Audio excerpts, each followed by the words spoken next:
Here we're going to present our work, complete the 3D human reconstruction from a single incomplete image.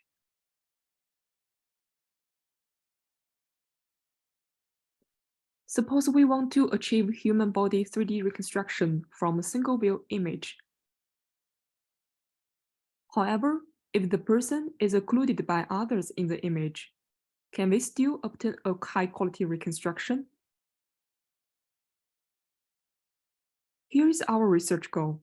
Given an incomplete image, we want to get complete 3D human model.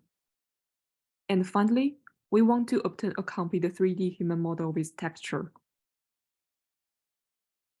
Here are the main contributions for our work. Firstly, we designed a generative volumetric feature that can solve the occlusion problem. Secondly, we proposed a multi-view normal fusion approach that can improve the geometry local details, like the closed folders and wrinkles.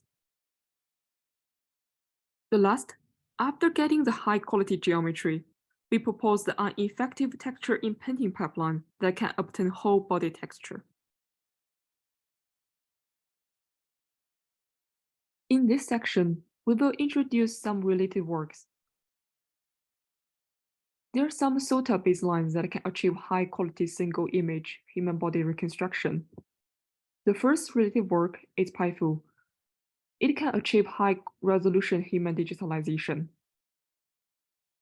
However, it fails in challenging post-testing cases.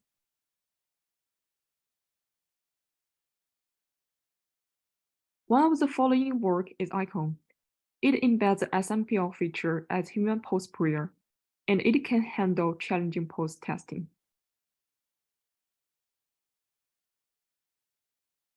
However, since both methods rely on pixel-aligned image features, if the input image has large occlusions, the quality of reconstruction may degrade and fail to ensure human body completion.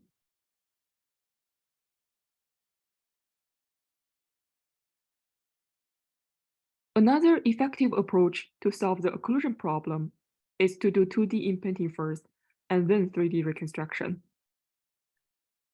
However, in the wild, 2D imprinting which often struggles to complete the realistic human structure for the big holes.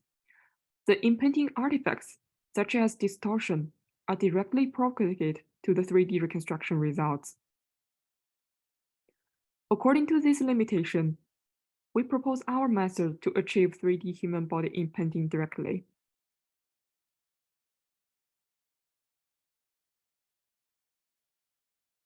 Here is an overview of our method. We propose a cost-to-find 3D generative framework. Firstly, we learn generative volumetric feature, which can handle the occlusion problem. And then we can get cost geometry.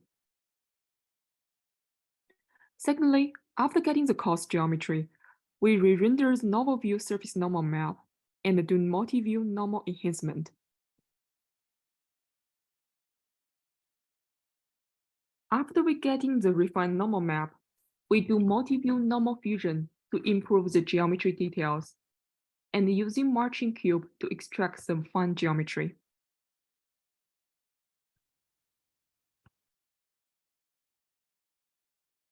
In the last, after we obtain the high-quality geometry, we apply progressive texture imprinting to get full body texture. We will introduce the implementation details for each section in the following slides. In this stage, we train our model using single-view partial body images and ground truth SMPL models, which we use as a human pose prayer. First, we extract the image feature and reproject it into 3D space. We then concatenate it with the SMPL volume and send it to our 3D encoder to obtain our volumetric feature. The volumetric feature is regressed using an implicit classifier. For each 3D query points, we interpolate the volumetric feature and predict whether it is inside or outside the surface. The final 3D representation is a 0.5 level side occupancy field. Simultaneously, The volumetric feature is also supervised by an explicit occupancy volume. The combination of explicit and implicit function ensures the efficiency and accuracy of our final reconstruction. During testing, given a partial body image, we can reconstruct the human body geometry by applying marching cubes to the zero point 0.5 level set occupancy field.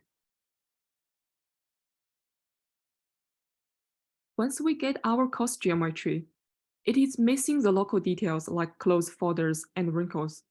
In order to improve the local details, we propose multi-view normal enhancement network. Given partial body image, SMPL normal map, as well as cost normal map, we train an image-to-image translation network and generate the fine normal map. And the generated still need to conditional on the visible part. In the last stage, we need to refine our geometry, and here we use our multi-view refined normal map to achieve normal fusion. Same as the cost stage, the 3D representation is 0.5 level occupancy field, and this fine stage implicit function need to be conditional on the normal feature from 4 views. For each curious 3D point, we project it into image space and sample the normal feature from each view, and then condition on the global feature f, which we learned from the cost stage. We make a prediction if the point inside or outside the surface. And finally, we obtain our fine geometry. For texture imprinting part, we adopt an existing 2D imprinting method. This is how we achieve texture imprinting. First, give front and backside normal map along with the partial body image. We first imprint front and backside, and then we unproject them into 3D space, and render the side view, and then imprint the side view. We then warp them to other views and imprint again. After several iterations, we can get the complete full body texture. Here, we show the comparison results. Our model ensures completeness of the whole human body, while others fail to imprint the geometry for the invisible part. In this section, we demonstrate how we evaluate our model. To evaluate geometry reconstruction quality, we use chamfer distance, point to surface, and normal errors for numerical evaluation. Here we also show a chart, a cumulative occlusion to reconstruction test. This figure shows different models and their performance to reconstruction the human body from the occluded images. Here's an animation that shows a cumulative occlusion to reconstruction testing results.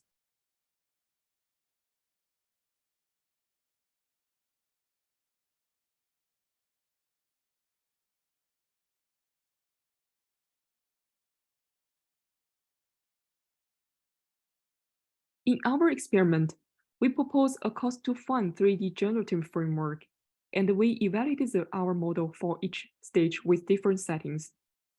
The combination with explicit and implicit function can ensure the best reconstruction quality.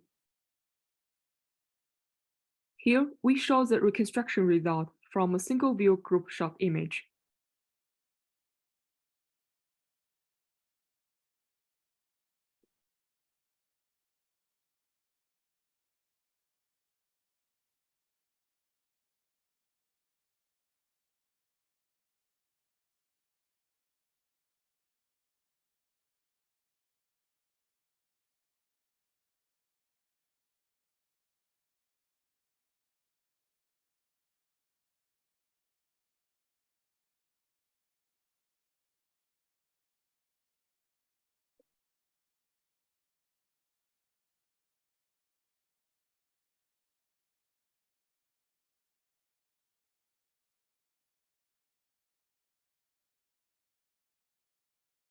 For the in-the-well testing, our approach can guarantee high realistic human models from both incomplete and full-body images.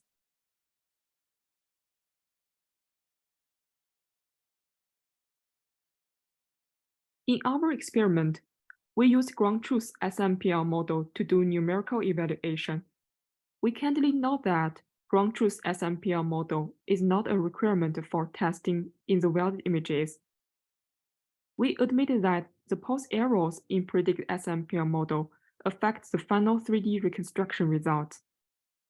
The mean changes between using ground truth SMPL and predict SMPL are colorized, where the inaccurate 3D pose affects 3D reconstruction quality.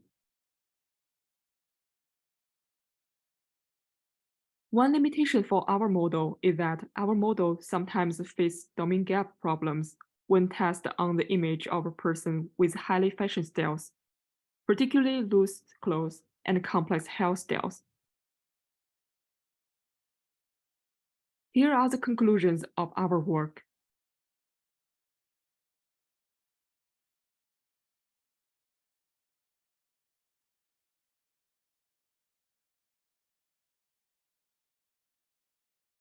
Thank you for watching.